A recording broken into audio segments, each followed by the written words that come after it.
Katuwang ng sambayanan sa pagbibigay kaalamang pangkalusugan. Doctors Online. Hatid ay libreng konsultasyon sa Himpapawid. Doctors Online. Kinilala bilang Best Science and Technology Program at itinanghal na Best Public Service Program sa 14th KBP Golden Dove Awards. Doctors Online. Kumonsulta na.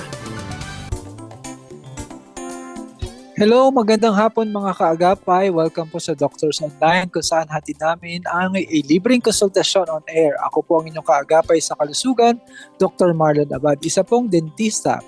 Maganda po ang topic natin this afternoon. Ito ay patungkol sa periodontal disease or gum disease. Yan ang topic natin ngayon mga kaagapay. Ano-ano nga ba ang dapat nating malaman patungkol dito? Sasamahan po tayo ang nagbabalik at napakahusay na dentista na si Dr. Jean Marie Martinez. Kaya kung may katanungan kayo about this topic, you may type in your comments sa ating chat box sa ating Facebook Live at sa YouTube channel na 702 DZAS FEBC Radio TV. Hello rin sa mga nakikinig sa radyo sa 702 DZAS at sa pamamagitan din ng Eastern Internet Streaming. Napapakinggan din po tayo sa 1062 DXKI Coronadal at 1116 DXAS Zamboanga. Samantala, pansamantala muna tayong magbe-break. Magbabalik tayo sa pagkalipas ng ilang paalala. Doctors Online, ang health center ng bayan. Health Forum. Masayang kwentuhan, ugnay sa ating kalusugan. Masiglang tanungan at palitan ng kaalaman. Dito lang yan sa Health Forum. Today's Doctor Online.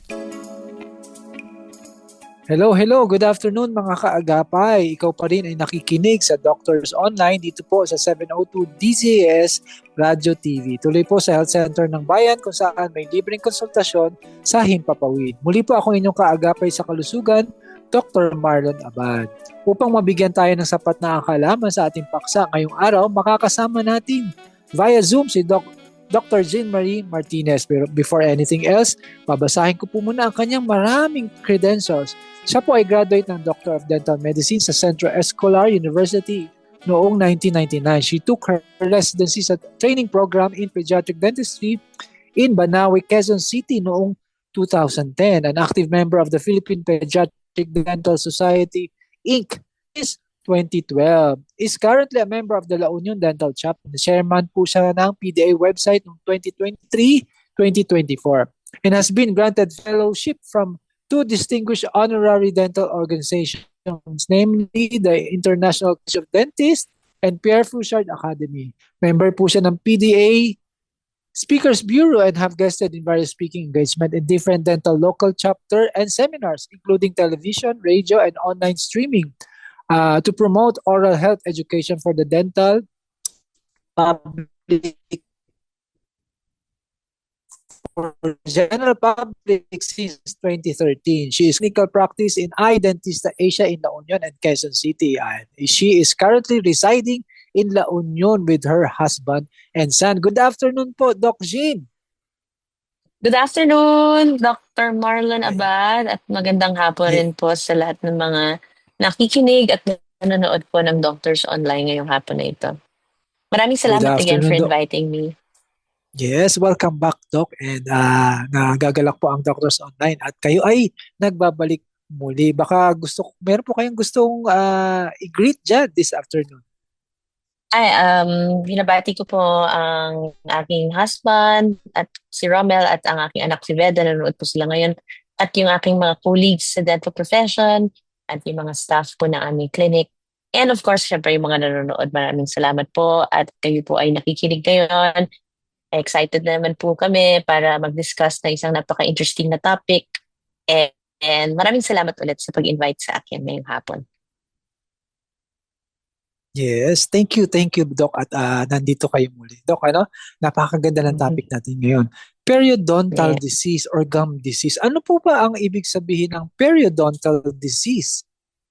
Okay, so periodontal disease, hindi masyadong nababanggit or napag-uusapan. Ito po ay isang uri ng sakit sa gilagid or gum disease.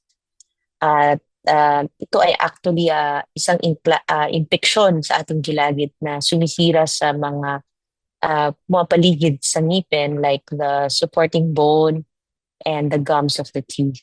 And of course, dahil infection ito ay sa kadahilanan ng pag-build up ng plaque na may bacteria po. Yun. Okay, Doc, ano? So, tulad ng nabanggit natin kanina, no? Hindi siya masyadong napapag-usapan, pero gaano ba ka-common, specifically sa ating mga Pilipino, ang periodontal disease?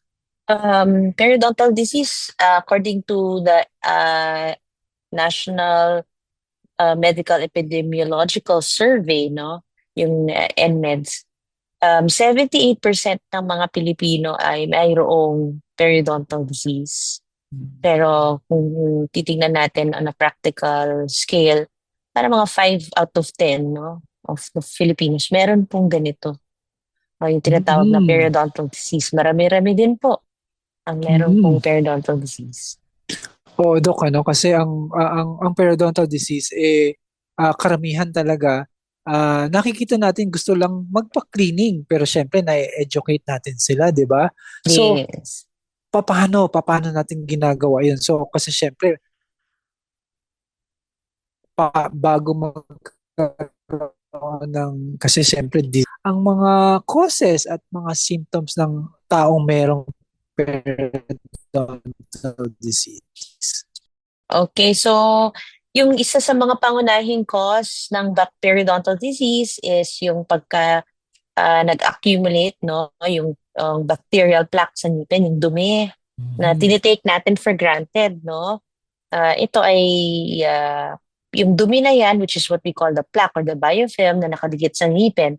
Nagsisimula yan na tartar, tapos diba tumitigas dito plaque. Minsan di na natin nakikita, nasa ilalim na ng gums. Yan po yun. Ito ay punong-puno po ng bacteria. Oo, Doc, kasi sa isipin nyo, no, nabanggit nyo kanina, more than 50% Yes, no. ang merong periodontal disease sa Philippines. Paano yan, Doc? Siyempre, nabanggit nyo na yung mga yung causes, ano, tsaka yung simptomas. Particularly po, Doc, ano po bang mga simptomas na dapat na makita clinically or visually ng isang pasyente kung minsan hindi nila alam yung Doc eh. Ano po ba ang pwedeng makita doon? Okay, so one of the symptoms na maaring ma-experience ng pasyente when they have periodontal disease is yung pong pamumula, no, ng gilagid. Dapat kasi pink lang ang gilagid natin. So, namumula, namamaga, at tumudugo, no? Konting lang, it's prone to bleeding. And then, syempre, kapag ang may bleeding gums, automatic, ang gums, no, kapag natutuyo sa ating bibig is nagkakos din ng bad breath. And then, of course, pagkauga ng ngipin or pangingilo. Yes. So, because kaya nangihilo kasi bumababa na yung gums, nagkakaroon ng gum recession. Tapos meron ding mapapansin na merong tinatawag na pus, no? Nana, no? Minsan meron ng exudate. May purulent exudate na because of infection. And then isa din sa nating nakikita clinically, yung parang tinatawag natin parang mukhang piano na yung ngipin, no? Meron ng mga spaces. And then kasi nga tapos madaling umuga. Meron mga cases na walang sira yung ngipin, no? Pero umuuga yung ngipin, no? That's causing the pain sa pasyente and discomfort. So pag ngumunguya, masakit kasi nga umuuga yung ngipin. Okay, Doc, na maganda yung nabanggit nyo. Isipin nyo parang may mga spaces na, bakit ganun? Ba't nagkakaroon ng spaces? So, ang mangyayari, medyo nasa advance na yung Doc eh. So, sa simula pa lang, Doc, pag nag-bleed ba ang gums, automatic po ba may tinatawag na tayong periodontal disease o hindi pa? Hindi pa naman. Ang periodontal disease kasi po it's parang late stage na po yan ng isang inflammation ng ating gilagid. Nagsisimula kasi talaga po yan sa tinatawag nating gingivitis. So gingivitis is from the word, yun po sa gingiva, no? Gingiva is gums. Gingivitis, itis is inflammation or swelling. So pag sa umpisa, no, pag minsan no, hindi tayo nakakapunta sa dentist natin, 6 months, every 6 months. Sabihin natin mga 1 year, 2 years, depende sa pasyente, iba-iba po ang pasyente, no? Mapapansin na natin parang madaling dumugo yung gums. Oh, yan, swelling of the gums causing a little redness and some bleeding. Pero unang stage pa lang po yan kasi wala pang involvement ng bone. Hindi pa siya masyadong bumababa. So may mga stages Okay. naman po yan. Okay, Doc, maganda yung sinabi nyo. Kasi isipin nyo, hindi porket nagbi-bleed, meron na kaagad periodontal disease. So, kailan natin masasabi kapag na meron na siyang periodontal disease? Ano po ba ito? Umuuga, sobrang bleeding, o namamaga lahat? Kailan nagsisimula ang nagkakaroon ng periodontal disease? Okay, Kailan so natin, yes, Doc. kailan natin masasabi, masasabi, no, yes, na ito opo. ay periodontal problem na. Kasi po, ang perio, from the word, no, perio, ibig sabihin yung surrounding, yung pumapalibot po sa ngipin, ibig sabihin, usually ang nire-recommend natin, ma-x-ray yung pasyente. Yes. Sa mga regular cleaning na nakikita natin, pag nag-release sa ngipin ng pasyente, ano lang yan parang gingivitis pa lang, ano? So, walang pag-uga na makikita. So, yan yung pinaka-early stage ng inflammation of the gums. And then, pag nag-advance ito, nagiging periodontitis, ibig sabihin, bumaba na po yung problema sa may buto. That's Okay. causing the loosening of the tooth. So, sa pagka na-diagnose na to ng dentista, usually gumagamit po tayo ng tinatawag na periodontal probe. No? Yan po yung ating pangsukat upang malaman kung gaano na po kalalim yung pocket, no? May bulsa. Yes. Nagkakaroon na po ng bulsa yung gums natin. Dapat wala. Dahil dapat intact na intact po yung gums na nakadikit dun sa buto. And then it progresses to moderate periodontitis wherein, yun nga, malalim yung pockets. Medyo meron na pong destruction of soft tissue around it until maging severe na talaga. Okay. Pag severe, talagang halos wala ng buto. Parang tinatawag natin floating na yung ngipin, ano? And then, definitely, it's potential for loss of tooth na yan. Yan na po yung mga irreversible stage na talaga pag Yes. severe stage of periodontitis. So, wala nang magagawang paraan kapag ganun, Dok, ano? So, paano yun, Dok? Nagsimula lang siya ng bleeding ng gums, tapos nag-swell ng konti. Meron po bang factor katulad ng yung diet, Dok, ano? Kung ano yung kinakain nila? Or kaano ba yung mga habits nila? Or dahil lang ba ito sa mga tinga kaya nagkakaroon ng ganon? Ano po bang external factor na kaya nagkakaroon ng periodontal disease? Okay, of course, marami po tayong kailangan i-consider na risk factors, ano? Isa na po dyan is poor oral hygiene. Okay. Yan talaga ang pinaka-dahilan, ano? Napapabayaan po natin ang mag-brush. No? Nagba-brush pero baka mali ang technique, no? And of course, number one, kadikit ng brushing is flossing. Akala natin, okay na po yung pagsipilyo, pero kailangan po talaga yung floss, yung paggamit ng floss kasi po hindi po lahat nakukuhang linisin ng ating toothbrush. And then, of course, smoking.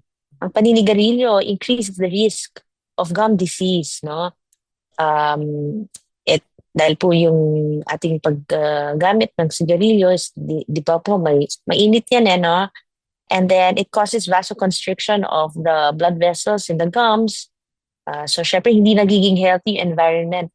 Tapos, dagdagan po natin ng poor oral hygiene. Thereby, it causes an aggravated state of unhealthy gums. Siyempre, kasama din po, consider natin po yung history, no, ng pasyente in terms of yung predisposition po ng kanilang genetic history, kung nasa history ba ng pamilya nila na susceptible po sila to have periodontal disease. Sa babae naman po, hormonal changes. May mga cases wherein mga teenagers are prone to gingivitis, no? But mas increased risk po ang mga older patients for periodontal disease. Yung mga iniinom din pong gamot, no, nakaka-contribute din po yan sa periodontal disease because some medications that are taken by our patients lalo na po, sabihin natin, para sa mga ibang mga sakit po, nakaka-cause ng pagkababa ng production ng saliva, no? Which is dry mouth po yung tinatawag natin. And then, of course, stress. Nakakadagdag po ang stress, although it's not really quantifiable, pero kasi ang stress is sometimes it's related to contributing to weak immune system. No? So, ang hirap labanan yung infection, no? Kaya tayo, pag nag-diagnose ng ating pasyente, tinitingnan po din po natin yung estado ng pasyente in terms of their capacity to fight the infection. Kasi pag mahina ang immune system, mas madali silang magkaroon ng advanced stage of any type of infection. And of course, poor nutrition, tulad po na nabanggit nyo, Doc, kanina, yung kinakain. No? Kung hindi healthy yung pagkain, junk food, processed food, always po naman, ang gusto natin, talagang fresh na vegetables, yung mga organic, and yung talagang yung tinatawag pinggang Pinoy, no? Yung healthy sources of natural source of vitamins and minerals which can help with the health of our gums and teeth. Ayun. Dok, na-discuss nyo na lahat. Lahat ng risk factors, lahat ng causes and symptoms, Dok. Ito naman. So, syempre, kapag nabanggit kayong mga severe cases na, di ba?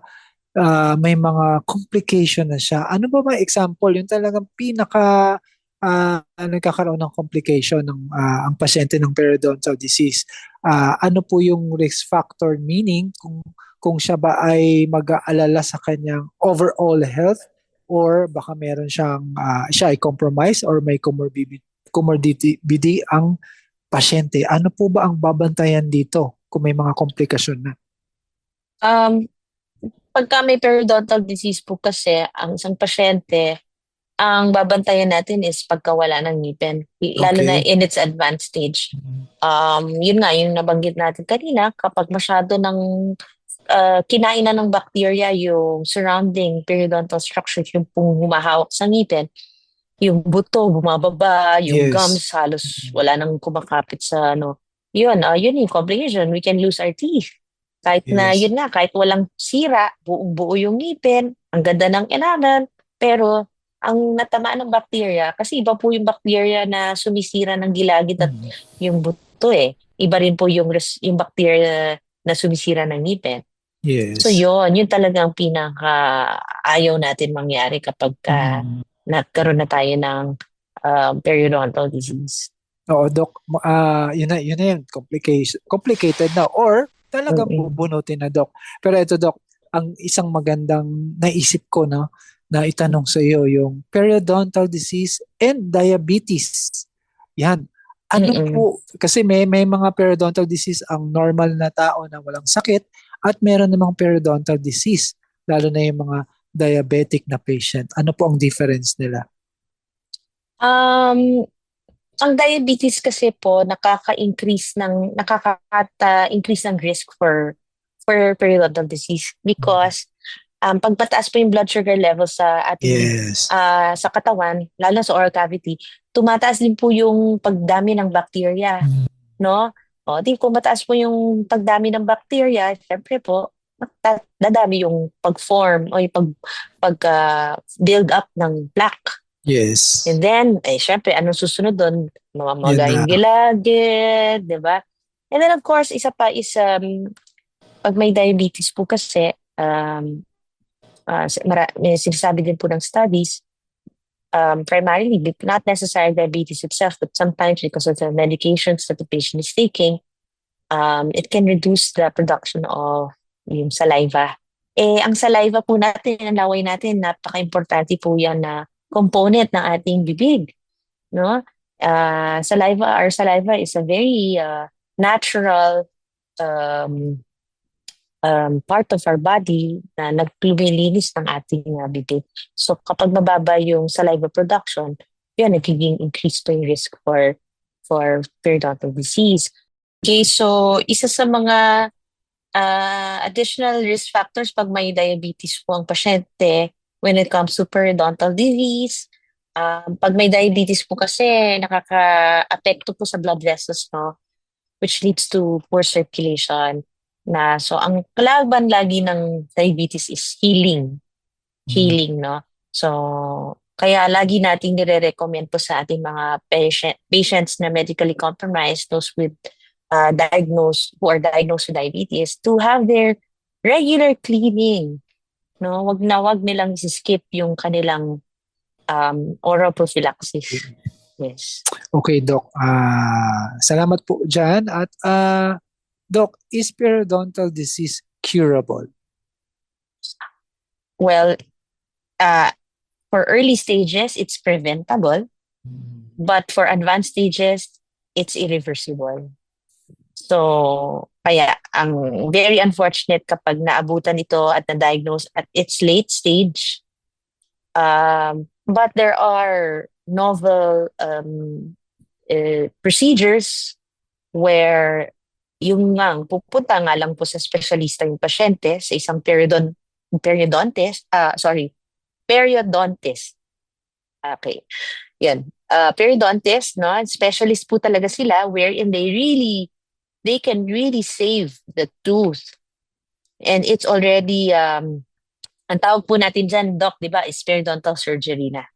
Okay, so, di ba, Doc, ang periodontal disease, pwede naman po itong maagapan at its early stages, pero kung talagang abutan ito na na-diagnose na nasa advanced stage, karaniwan ito ay irreversible. But, sa ngayon, meron na rin pong mga procedures that are done by specialists. Sometimes the general dentist can refer the patients to a specialist na talagang magtitreat ng periodontal disease wherein kung talagang hindi na maiwasan mo nang matanggal yung ngipin na pwede pang masave by doing a periodontal surgery. Minsan gumagawa ng bone grafting, surgical procedure na po talaga siya. Tissue regeneration, and yun, professional. Iba po ang procedure kapag specialist na ang gumawa. Kung talagang gusto pa natin, at least kahit pa paano masave. Pero pag talagang i-assess po kasi yan kung talagang wala na bone na sasalo, yun, ma-assess po ng specialist kung kaya ba talagang mapanatili yung ngipin dun sa socket niya. Okay, thank you for that, Doc, sa mga information na yan. Babalikan po namin kayo mamaya. Mga kaagapay, pansamantalang magbibigay daan po muna tayo sa health tips para sa karagdagang kaalaman pangkalusugan. After the break po, susunod na po natin ang mga katanungan nyo na nais nyong ipakonsulta. Doctors Online, ang Health Center ng Bayan. Health Tips. Alam mo ba na ang ating bibig ay tirahan ng billion microbes na maaaring masama sa iyong kinakain o iniinom? Ang oral health ay madalas hindi nabibigyan ng pansin, ngunit ito ay mahalaga sa pang-araw-araw na buhay. Hindi pa huli ang lahat para ito ay mapangalagaan at maiwasan ang ilang dental problems gaya ng tooth decay. Narito ang mga paraan para maiwasan ang pagkakaroon ng cavities. Una, alamin ang iyong cavity risk level. Ito ay malalaman sa pagkonsulta sa iyong trusted dentist. Sa ganitong paraan, malalaman kung gaano kadalas ka dapat bumisita sa dentista at para ma-assess ang iyong ngipin. Pangalawa, brush your teeth regularly, properly, and with the right brush. Ang pagsisipilyo ang pinakasimple, ngunit epektibong paraan para maiwasan ang pagkakaroon ng cavities. Kaya siguraduhing magsipilyo pagkatapos kumain at bago matulog. Maaari ding gumamit ng antimicrobial mouthwash para maalis ang bakterya sa bibig at para din sa fresh breath. Huwag ring kalimutan, palitan ang iyong toothbrush every 3 or 4 months. At panghuli, iwasan ang pag-inom ng sugary o acidic drinks. Sa halip, uminom ng maraming tubig. Hindi mo ba maiwasan ang pag-inom ng kape tuwing umaga? Gawin lamang ito ng hindi hihigit sa 20 minuto saka magmumog ng tubig pagkatapos. Sa ganitong paraan, mababawasan ang sugar na naiwan sa iyong bibig para iwas cavity. Ang health tips na ito ay mula sa dentistry.uic.edu at hatid ng 702 DZAS, FEBC, Radyo TV. Doctors Online, ang health center ng bayan. Sumasaipapawi mula sa Maynila. Ito ang Far East Broadcasting Company Philippines. FEBC, Himpilang 702 DZAS. Agapay ng Sambayanan. Doctors Online.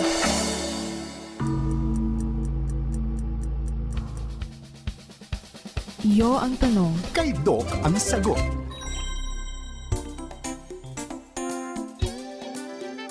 Okay, hello mga kaagapay. Good afternoon. Nagbabalik po ang Doctors Online. Muli po akong inyong kaagapay sa kalusugan, Dr. Marlon Abad. Maraming salamat sa pagsama sa hapong ito at marami nang nabanggit si Doc Jean Marie Martinez sa kanyang topic for this afternoon na patungkol sa periodontal disease. So babasahin na po natin ang inyong mga katanungan mga kaagapay at aantayin natin at makinig tayo maigi sa lahat ng sasabihin ng ating guest speaker ngayon sa hapong ito. Okay, number 1 question, Doc. Ito po ang sabi niya. Hello po, Doc. Ano po ba ang pagkakaiba ng gingivitis at periodontitis? Okay. Yun nga, ang gingivitis po is yung initial stage po ng periodontal disease. No? Yan talaga yung early stage. No? Usually, kapag madumi yung ngipin natin, no, hindi natin masyadong nagagawa yung ating oral hygiene ng maayos sa bahay at di tayo nakakapagpa-professional cleaning with our dentist every 6 months po dapat at least once a year. Nagkakaroon ng inflammation or pamabaga ng gilagid. Whereas ang periodontal disease naman po or periodontitis is inflammation ng hindi lang ng gilagid kundi po yung kabuuan po ng pumapalibot po sa ngipin kasama na po yung buto or yung bone structure. Ayan, magandang explanation. Question number 2, Doc. Sabi niya, kailangan po bang or humahantong po ba sa pagpapaopera sa malalang kaso ng periodontitis? Opo. Sa advanced stage po ng periodontitis or periodontal disease, isa po sa ating nire-recommend sa treatment plan is periodontal surgery. Kung kaya pa na hindi bunutin yung ngipin, lalo na kung specialista na po ang tumitingin sa inyo, yan po yung isa sa mga nire-recommend na treatment. Possible treatment is to do a surgical procedure para maibalik po yung integrity nung humahawak po sa ngipin, yung buto, no, and yung gilagid. Regeneration, tissue regeneration or bone grafting, meron po tayong ginagawang mga ganong procedures. Oo, Doc. Marami na siyang paraan. Pero syempre, mas maganda kung talagang sa simula pa lamang, maliit pa ang problem, Yes. mataas ang chances talaga. Okay. Question number 3, Doc. Sabi niya, Doc, kapag diabetic, hindi po bang pwede magpabunot ng ngipin? Pwede naman po, no? It's just that, syempre, number 1, ang lagi pong tinatanong sa inyo ng dentist is, kamusta po yung inyong status, no? In terms of your blood sugar level. Yan po yung aming sinisigurado lagi na kayo po ay nasa normal or controlled blood sugar levels, no? And then at the timing of tooth extraction is also dependent on the recommendation po or clearance na ibibigay. Kasi ako po sa practice ko, like ako, I always ask for clearance, no, from the physician attending visit just to make sure na ang pasyente po ay qualified, no, or cleared for extraction para po makaiwas tayo sa mga komplikasyon na maaring makapaghinder sa paggaling ng maayos ng ating pagbunot ng ngipin. Pero pwede naman po magpabunot. Yun lang, sometimes we need to clear the patient first and assess the status of the medical condition of the patient before we do any procedure kasi baka mamaya hindi pala controlled yung blood sugar level ng pasyente, hindi gumaling yung yung sugat, ay mahirapan po tayo dyan. No? Kawawa din po ang pasyente kapag ganun. Okay. Ito, Doc, question number 4. Doc, pwede po bang gumaling ang gum disease kung sakaling kusang pababayaan na lang? Ay, syempre po, wag natin pababayaan yan. No? Hindi gagaling kung pababayaan. Kailangan po siyang agapan, no? Kaya napaka-importante po ang regular visit sa dentista, no? Kaya every 6 months at least, yan yung the best way to prevent gum diseases is to see your dentist regularly because we know that kapag po hindi tayo nakakapagpalinis ng ngipin regularly, na dumadami po yung bacteria sa bibig and we all know na very life-threatening po ang magkaroon ng infections sa bibig because bacteria can travel through the blood vessels and can go to the major organs of our body like the brain and the heart. Ayaw po natin yun. Question number 5, Doc. Sabi niya, tanong ko lang po, bakit po parang nangangati po ang gilagid ko? Oh, nangangati. Usually, ano yan it's also one of the signs and symptoms of having a gum problem. No? Nangangati. Siguro madumi na talaga po yung ngipin and may mga nakadikit na plaque and plaque build-up. And it's also a possible cause of swelling ng gums. Kaya parang ang pakiramdam nangangati yung gilagid. Maybe it's time to see your dentist and have your teeth checked and clean. To be sure po. Yan. Okay, next question, Doc. Sabi niya, kapag masakit po ba ang ngipin, parang connected sa ulo, may possibility po ba na mag-worsen kapag hindi na agapan? Yes po, definitely pwedeng mag-worsen yan. But when it comes to pain sa ngipin, marami pong possible causes yan. Hindi lang po kasi ngipin. Pwede rin siya caused by other factors. Pwede because of temporomandibular disorders. Pwedeng non-odontogenic ang cause, no? Hindi galing sa ngipin talaga. But because our mouth is connected to a lot of nerve endings, no? And it can be referred to pain sa ating ulo. So, pwedeng magkaroon ng headache. Kaya, pwedeng mag-worsen kapag hindi natin to mapacheck agad. Ayan. Next question tayo, Doc. Sabi niya, Doc, sa gums ko may isang namamaga po at parang may amoy. Minsan nalalasahan ko po. Ano po kaya yun? Oh, baka po may infection na nagdi-drain. No, karaniwan ang lasa niyan yung parang maalat o parang kalawang po ang sinasabi ng mga pasyente na yung lasa is yun, maaring nagdi-drain po yung nana, no? So dapat po mapatingin nyo kaagad sa dentista kasi ang bacteria, if the source of infection is not removed, pwede po silang mag-multiply yung bacteria at it can lead to a worse situation like facial swelling, no? Hindi lang dito sa ngipin, lumalaki po yung mukha. Yun, oo. Dok, siguro medyo severe na, no? Kasi, syempre, naghahanap na ng way na lumabas para lumabas yung infection. So, kailangan magpatingin na kaagad. At ibig sabihin, Dok, matagal na yun. Tinitiis lang niya. Okay. Next po, sabi niya dito, Dok, ano po ba ang pagkain na nakakapagpadali ng pagkasira ng ipin? Very obvious yung kanyang question.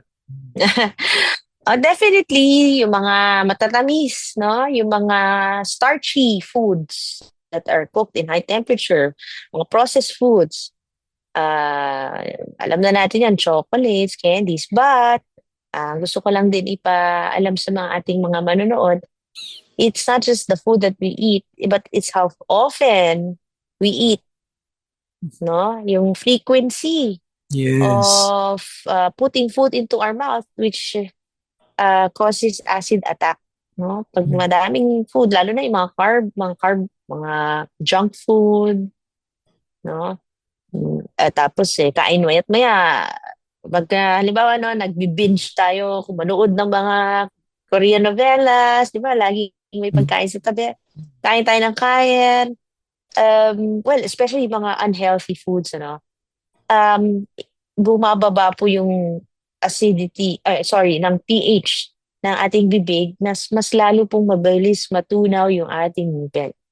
Then, dagdagan nyo pa po ng bacteria which causes the tooth decay, ayun po, madali pong at mabilis masira ang ngipin natin pagka ganito. Oo nga, Dok. Pero alam nyo ba, sabi, ang pinaka scapegoat or sabi ng iba, konti lang naman. Sabi, a little bit of Ayun. everything. Pero Dok, sabi nyo kasi, di ba, kapag madalas, kahit Yes. yung konting yan, kung madalas yung kinakain, Mhm. talagang mangyayari yung hindi dapat mangyari. Ayan, Doc. Yes. Ito, Doc, meron pa tayong question, Doc. Ano sabi niya? Kailan po ba dapat magsipilyo? Magandang question to, Doc, na ng bagong bunot. Salamat po. Ayan. Yung kakabunot lang po, ano? Yes po. Of course, after 48 hours to be safe, no? Wag niyo muna, ako, minsan, no, pinapa-brush ko yung pasyente sa kabilang side kung saan yung Yes. walang hindi nabunutan. But sometimes, okay lang naman, 24 hours, no, magmumug lang ng saltwater rinse. Mm. But safe na po yung after 24 hours or 48 hours. Kasi kapag pinagsipilyo po natin na after extraction, baka maistorbo po yung wound site and Mm. that will inevitably cause delayed healing. Ayaw Oh. po natin yan. Maistorbo po yung collagen fibers, yung mga tissues that are starting to heal or yung blood clot, ma-disturb, magdudugo na Mm. naman ulit yan. So back to zero na naman po yung paggaling nung wound. Ayaw po natin yan. Yes, so maganda yung tanong niya, Doc, kasi hindi madalas Mm-mm. matanong to. Or kaya minsan sasabihin ng, Doc, kasi brush ako ng brush after para malinis. Diba sa atin, okay lang Mm-mm. 2 days na wag mag-brush dun sa portion na yon. Doc, Yes. kasi minsan naman meron akong pasyente, Doc, pero 1 week hindi siya nag-brush, which is okay. Ay. Okay din Mhm. naman, pero ang problem natin, paano yung ibang ipin, Doc, diba? So, Yes. siyempre, inaalagaan natin na huwag masugatan muli yung bagong bunot, pero siyempre alalahanin natin meron ka pang dapat na alagaan na iba pang ipin. Exactly po. Yan, Doc. Mm. Ito, no? Siyempre, ito yung mga very practical questions na tinatanong nating mga kaagapay, Doc. Paano Mm. po ba? Ngayon naman po, Doc, bibigay po kayo ng isang example po, Doc, na pagkain or ano mga yung ma-prevent man lang natin o na magkaroon ng gum disease or periodontal disease. How can we prevent them? When it comes to nutrition, lagi po naman nating ina-advise yung healthy diet, no? Let's have a balanced source of all the nutritional food that we can eat. And let's stay away from junk food, processed food, starchy foods, yung mga mataas sa carbohydrates, o di ba? 2-in-1, no? Makakapag-diet na kayo, mamaalagaan nyo pa yung ngipin nyo.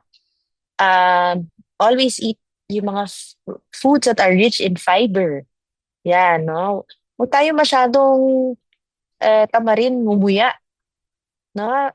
Kumain po tayo ng mga leafy vegetables, green leafy vegetables. Kasi, when you eat fibrous diet, when your diet is rich in fiber, especially, or yung mga mahilig ka kumain ng mga leafy vegetables, yung mumumuya ka talaga.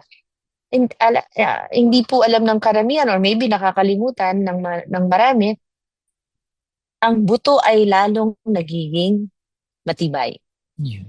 Kung tamad tayo, puro tayo malalambot ang kinakain natin, no? Hindi rin masyadong nakakatulong to sa pag-strengthen ng ating bones sa bibig. But when it comes to proper nutrition, of course, we have to have a balanced source of everything. Proteins, carb, not too much of, I always tell my patients, especially mga bata, iwasan lang talaga yung mga processed food and starchy foods, yung mga talagang Yes. mataas sa carbs, no? Kasi yan ang paboritong kainin ng bakterya, no? Kapag nandyan na po sa bibig natin. Matatamis, nako, mag-ingat po tayo sa mga, can I just say this, yung mga juices that are, yung mga instant ba, na mga drinks na hindi po natin alam, mataas po talaga sa asukal. And pag nababad yung ating ngipin, napaka-prone na po na masira ang ating mga ngipin. So there, they have to eat balanced source of vitamins and minerals sa ating food. So lots of vegetables, meat, fish, fruits, and that's it. And stay away from junk food. Okay, Dok, naalala ko, maganda yung mga suggestion nyo, yung mga stay away and what to eat also. Meron akong pasyente, Dok, maikwento ko lang mga kaagapay, kasi around almost 8 years na siyang hindi nagpapalinis ng ipin. Isipin Wow, niyo yun. Pero Dok, mind you, nung pagtingin ko, Dok, kakaunti lang talaga yung tinanggal kong tartar. Sabi ko, tinanong ko sa kanya, talaga? More than 8 years or 8 years? Yes, Dok. Takot po kasi siya, Dok. So, in short, yung pala, hindi siya mahilig sa matatamis. Yes. And then, konting kanin lang daw siya. Tapos, Yan, oo. yes, magulay din siya. Sabi ko, wow, ito yung parang testimony ito, Dok. Nakikwento ko sa mga pasyente ko. Pwede pala yun, Dok. Yes, kasi ang laking sabi nga, you are what you eat. Yes. Oo. No? Revelation po talaga. Tayo mga dentista, mabilis tayo makakita ng, kasi alam po naman natin na ang problema sa bibig is always lifestyle mediated. Yes. No?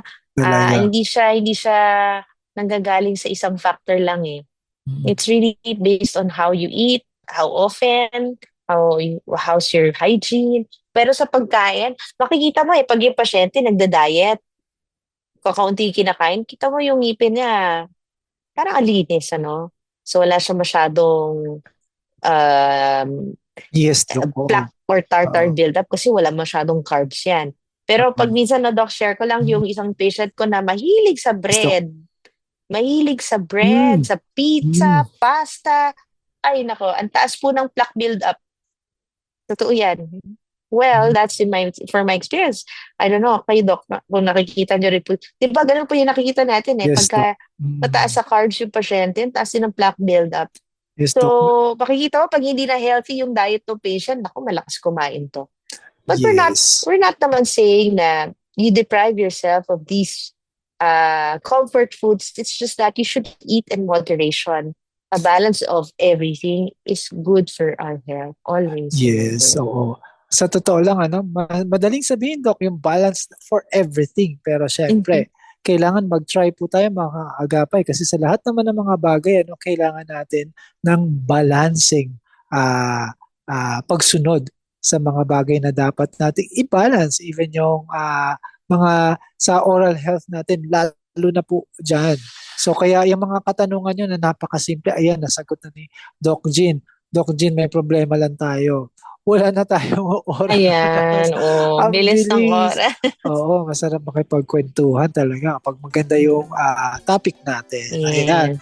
So, marami tayong dapat pag-usapan. Pero syempre, due to our limited time, we need to wrap up. So, mga kagapay, mamaya magbabalik pa rin naman tayo. Samantala, narito muna si Lourdes Magtunaw para sa Health Meditation.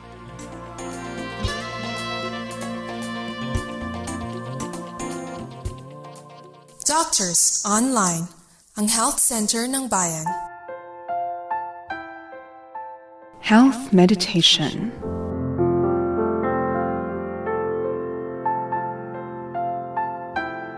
Para po sa ating health meditation, mula sa librong Unchanging Grace, Tibay sa Pabago-bagong Panahon, Volume 3, sa panulat ni Pastor Joey Umali.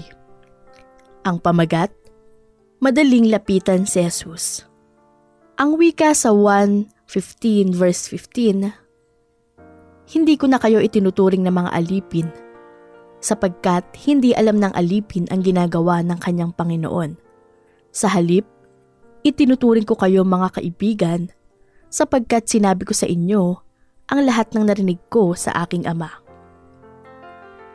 Kapag tayo'y sumasampalataya kay Jesus, maaari natin siyang lapitan, kausapin kahit na siya'y nasa tuktok ng kanyang kaluwalhatian. Sa panahon ng transfiguration ni Jesus, kinausap niya si Pedro. Guro, mabuti po na nandito kami. Gagawa po kami ng 3 kubol, isa para sa inyo, isa para kay Moises, at isa para kay Elias. Nasabi ni ito ni Pedro sa Marcos 9 verse 5. Sa kwento, ipinakita ang pagiging Diyos ni Jesus. Hindi siya isang taong namumukod-tangi lamang sa ibang tao. Hindi siya isang propeta lamang o dakilang spiritual leader. Siya ay makapangyarihang Diyos. Ang nagpapatotoo sa pagiging Diyos ni Jesus ay ang Diyos Ama mismo. Wika sa Mark 9 verse 7, nililiman sila na makapal na ulap at mula rito'y may isang tinig na nagsabi, "Ito ang pinakamamahal kong anak. Pakinggan ninyo siya." Sa kabila ng pagiging Diyos ni Jesus, maaari tayong lumapit sa Kanya anumang oras. Kapag tayo naging tagasunod niya, hindi na tayo alipin, kundi kaibigan at isisiwalat sa atin ni Jesus ang lahat ng sikreto sa lupa at sa langit. Tayo po ay manalangin. Panginoon, salamat sapagkat anumang sandali, saan man kami naroroon, ay makakalapit kami sa iyo. Salamat sa mga pagpapala at pag-iingat mo sa bawat isa. Idinadalangin ko po ang ating mga tagapakinig na ikaw ang gumabay, magpatnubay at mag-bless sa kanila. Pati na rin ang mga may karamdaman na pagalingin at i-provide mo ang kanilang pangangailangan. Dinadalangin ko ang bawat isa na patuloy mong iligtas, ingatan at patnubayan. Pinupuri, pinapasalamatan ka namin. Tinataas ko ang panalangin na ito sa pangalan ni Jesus. Amen. Glosaryo Mediko. Pagbibigay kahulugan sa mga salitang medikal. Glosaryo Mediko. Tooth agenesis. Ang tooth agenesis ay medical term para sa kakulangan o kawalan ng ilang ngipin. Isa itong congenital condition. Ibig sabihin ay ipinanganak ka na may ganitong kondisyon. Ang mga taong may dental agenesis ay walang ilang ngipin dahil hindi talaga ito nabuo noong sila pa'y nasa sinapupunan pa lamang. Muli, ang ating glosaryo mediko, tooth agenesis. Tayo po ay muling magbabalik kasama si Doc Marlon Abad para sa iba pang anunsyo. Okay, welcome back mga kaagapay. Good afternoon sa ating lahat. Nasa huling bahagi na po tayo ng ating Doctors Online. Doc Jean, so maraming salamat po sa inyo. No, baka meron kayong mga other announcement and other reminders po para sa ating mga kaagapay. Alright, so yan po as usual yung ating friendly reminder to always visit your dentist twice a year. Maganda po every 6 months kasi prevention is still the best form of cure. No? Ayaw natin na maabutan yung mga late stage of diseases. So please visit your dentist regularly. Yun lang po. Thank you, Doc. Saan po ba matatagpuan ang inyong clinic? Okay, so ang clinic ko po ay matatagpuan po dito sa La Union, sa may San Fernando. And you can find me on Facebook. Just find my name, Dr. John Maricino Martinez. And if you have any questions or inquiries, just send me a message there. Okay, maraming salamat, Doc. In behalf of Doctors Online, staffs and producers, thank you po at Thank you rin. Sana makabalik kayo ulit. Of course, thank you rin. Thank you rin po. Thank you po.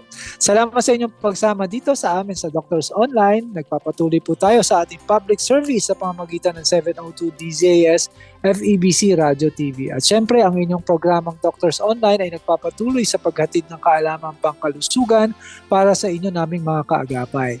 Salamat kay Rafael Lagtapon, John B. Reyes, Nathaniel, Benjo, Benji, Reggie, Lourdes Magtunaw, sa RTV na sina Eileen Valdez, Angelica, Wen and Bong, at sa production na sina Shikaina, Abalon at Shaira Gabornes. Thank you rin sa ating sa broadcast engineers sa Bukawi Transmitter site.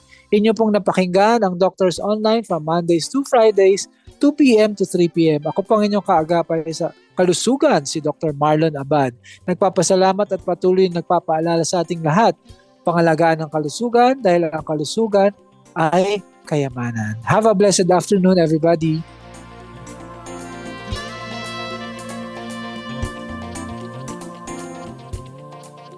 Nais po naming makarinig mula sa inyo.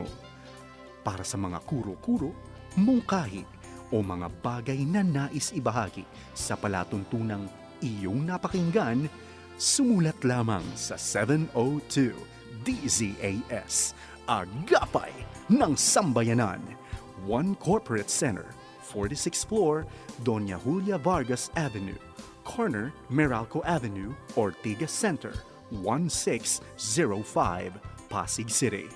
O mag-email sa dzas info@febc.ph.